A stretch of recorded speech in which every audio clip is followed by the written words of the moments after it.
I'm Marie-Claire. And I'm John, and this is our film of the incredible journey along the Golden Triangle of India. With Discovery Adventures.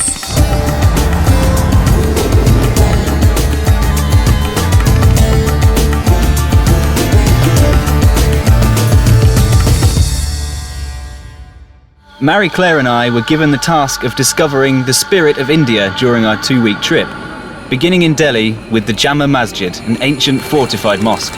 It is nothing short of magnificent, especially in the early morning sunlight before the smog of Delhi really begins to take hold.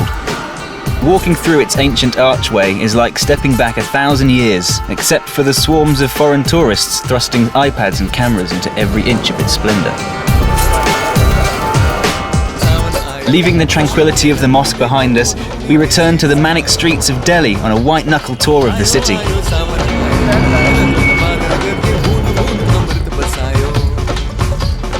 We're already feeling quite immersed in this rich culture, and our senses heightened. No visit to Delhi would be complete without paying our respects to the father of India, Mahatma Gandhi, at the eternal flame of the Raj Ghat.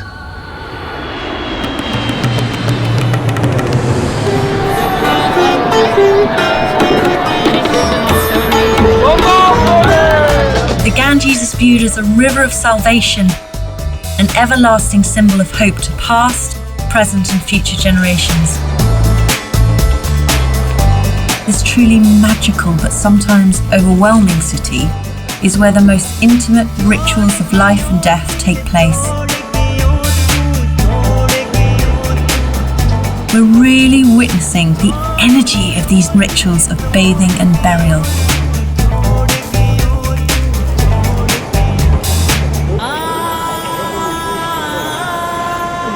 I returned to the river the morning after the festival to find revelers still celebrating, praying, dancing and shaving as they prepared to welcome the morning sun on the banks of the Ganges.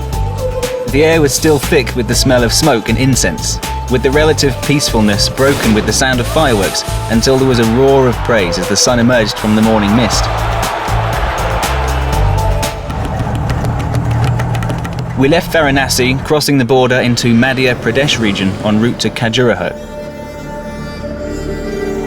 Khajuraho is known for its elaborate Hindu and Jain temples. And the journey to Agra gave us our first taste of an Indian train station.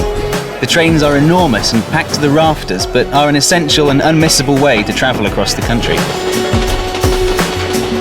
We stopped off in Alipura to meet some of the locals before we boarded another sleeper train en route to our most impressive destination.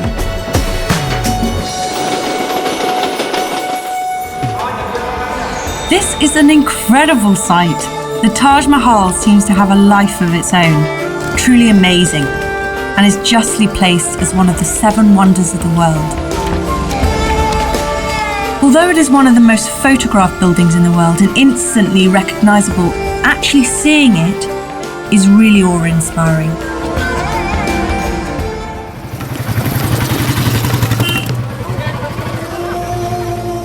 Agra Fort, sometimes called the Red Fort, is another of Agra's World Heritage Sites. The forbidding exterior of this fort conceals an inner paradise.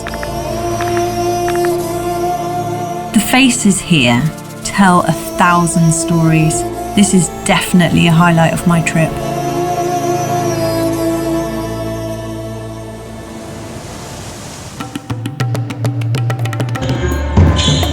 It's late afternoon and we're off to Ranthambore. This journey is all about people watching. As we leave the madness of the city behind, we begin to experience the gentleness of the countryside. The intimacy of every train journey means that it's very easy to make new friends over a tasty train snack and a cup of chai.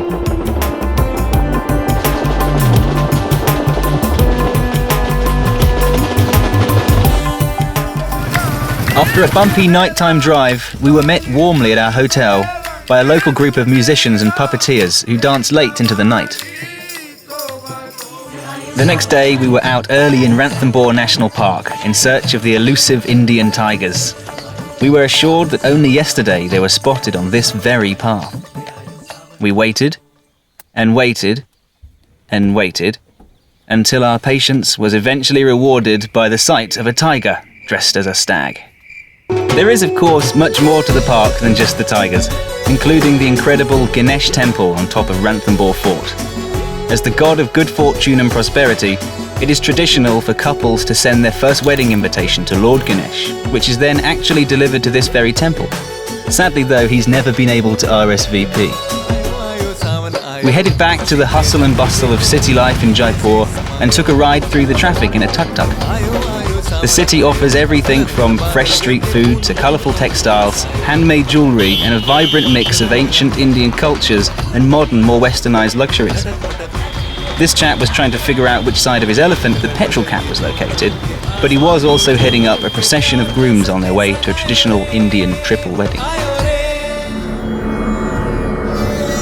Another early morning was rewarded by an unforgettable trip to the Amber Fort. The fort is so huge that it can only be appreciated by taking a tour on the back of a painted elephant.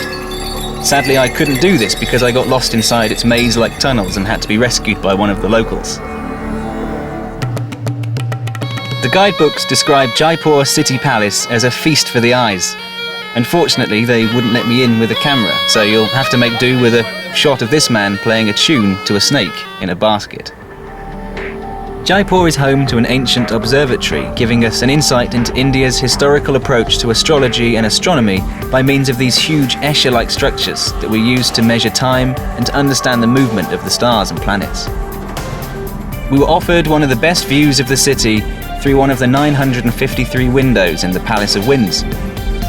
The city also gave Marie-Claire and I a chance to practice our haggling skills with a local textile salesman. This is not the Indian price. Yeah. This is white Englishman price. No. He was also more than happy to teach Marie-Claire the traditional art of wrapping a sari. This morning we've driven to the village of Jijawa. The small town is a hidden gem in the country. For me, the real beauty of Jijawa was the absence of tourism. With the assistance of our hotel porter, we tracked down a local potter who very kindly taught us how to make a vase. But this was not a tourist attraction, it was his livelihood, so I decided not to waste any more of his clay and let Marie-Claire have a go.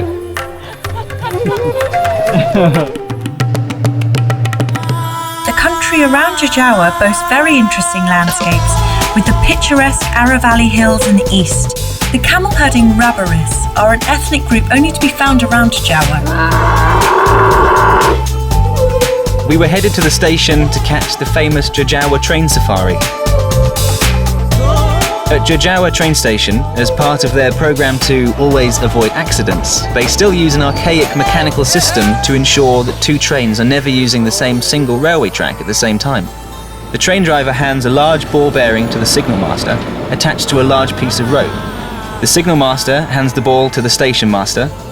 The station master places the ball bearing into the machine, which is then locked away until the next station on the line sends a signal back that the line is clear. This releases the ball bearing again. The trains cannot leave the station until the signal master gives them back their ball on a rope. We're on the train travelling to the highest station in the Aravallis. The engine slowly pulls the train through the most beautiful forests and hills. With the prospect of another Indian safari, I was worried that we'd be sitting quietly again waiting for another infamous tiger. But we were actually escorted most of the way by a troop of monkeys hungry for passengers' food and attention. We continue on to Udaipur, famous for its lakes and Raj-era palaces. Rajasthan's most romantic city. It's known as the Venice of the East and holds stage as one of India's truly seductive cities. We're now visiting City Palace, which stands on the east bank of Lake Piccola.